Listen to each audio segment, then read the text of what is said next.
또 예배 자리에 나오신 우리 모든 어르신들과 모든 분들을 예수님의 이름으로 사랑하고 축복합니다.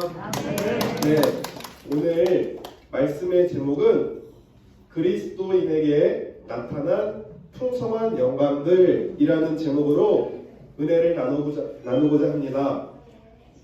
제가 오늘 성경에 나온 비밀들이 있는데요. 그 중에 가장 중요한 비밀을 말씀드리려 하니까 우리 잘 들어주세요.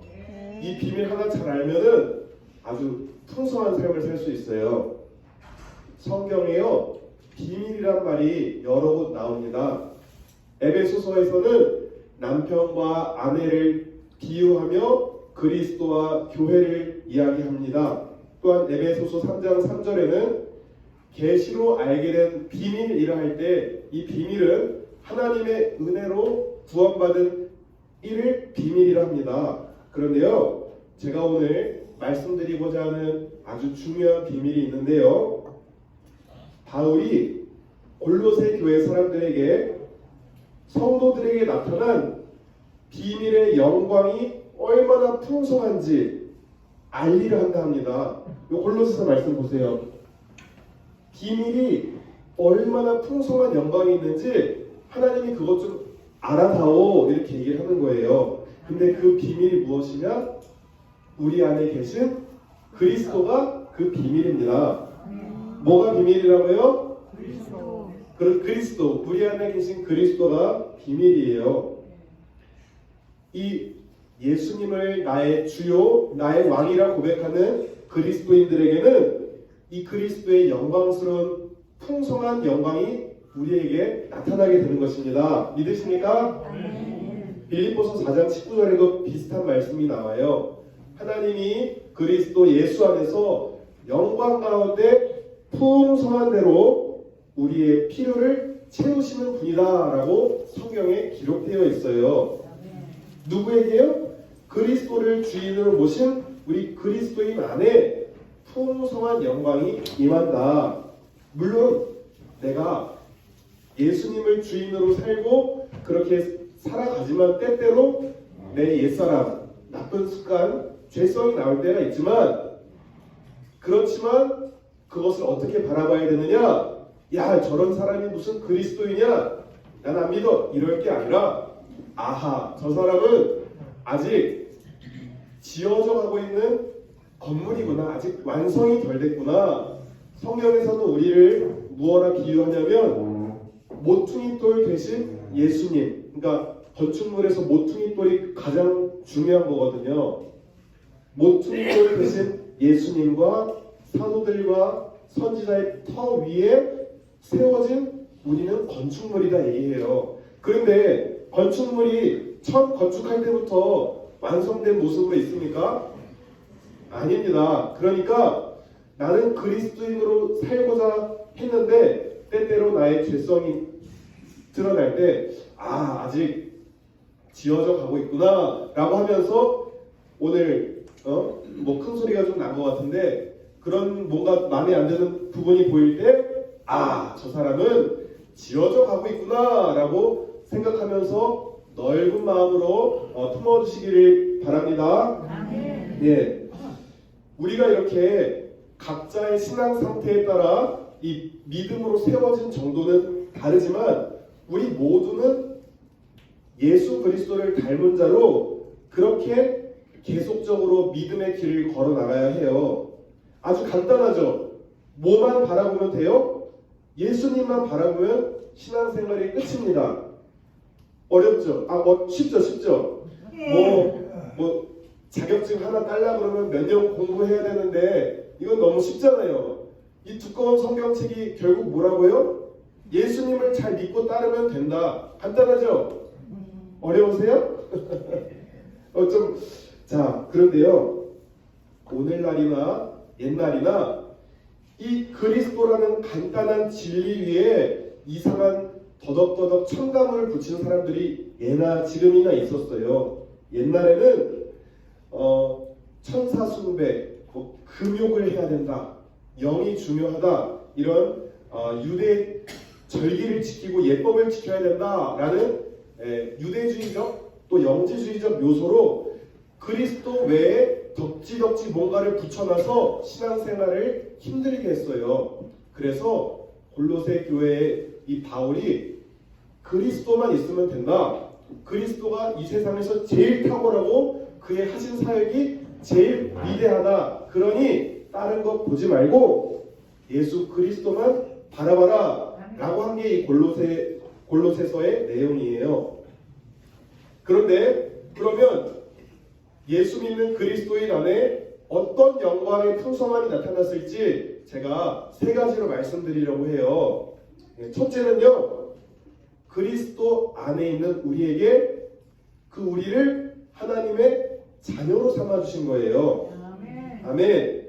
그리스도가 우리를 위해 대신에 죽으신 그 피의 공로로 우리는 하나님의 자녀가 되었습니다. 생각해 보세요.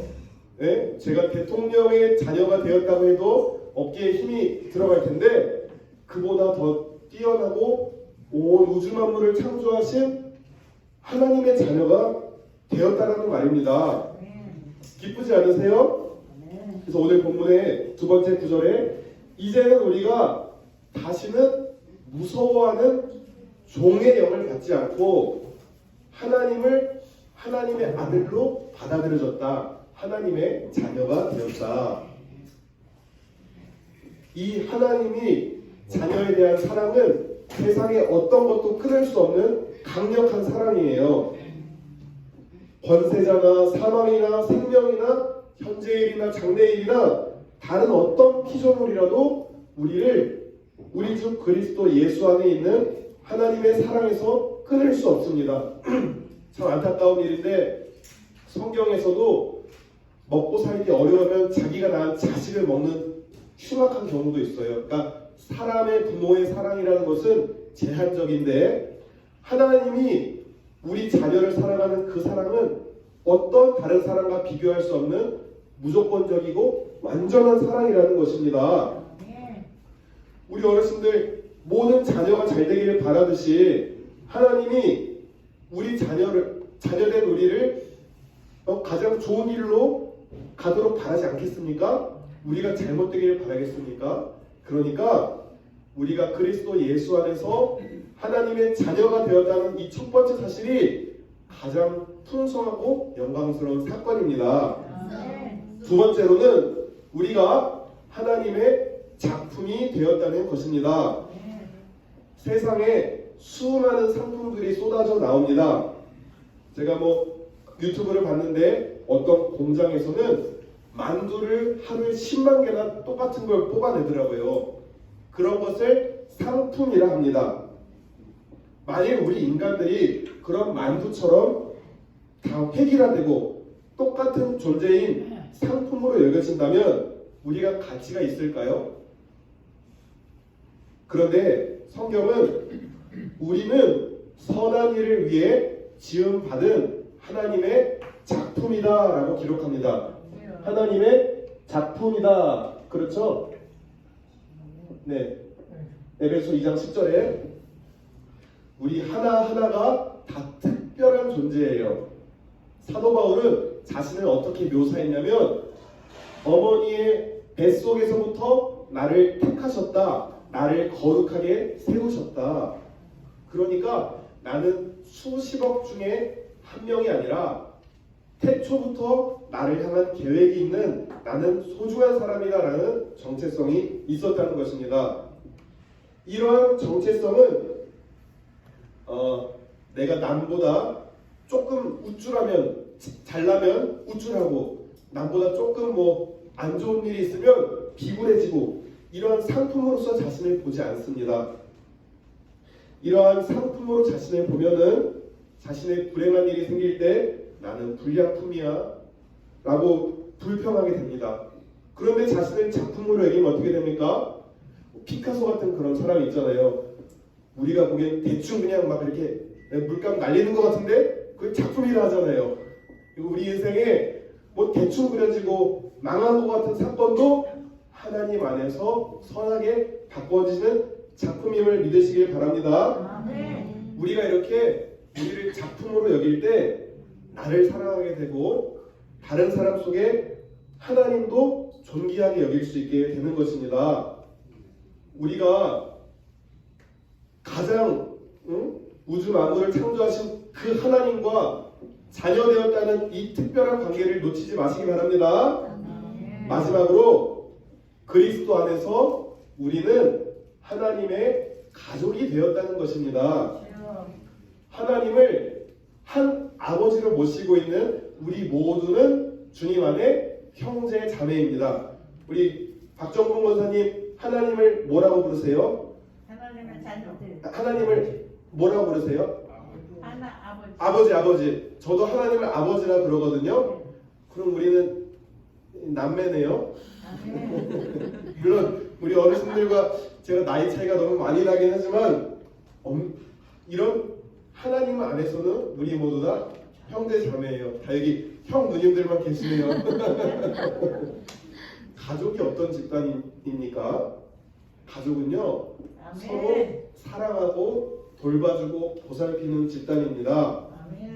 기쁜 일이 있을 때 배 아파하지 않고 같이 진심으로 기뻐해주고 슬픈 일이 있을 때 진심으로 같이 슬퍼해주고 울어줄 수 있는 그런 집단을 가족이라 합니다.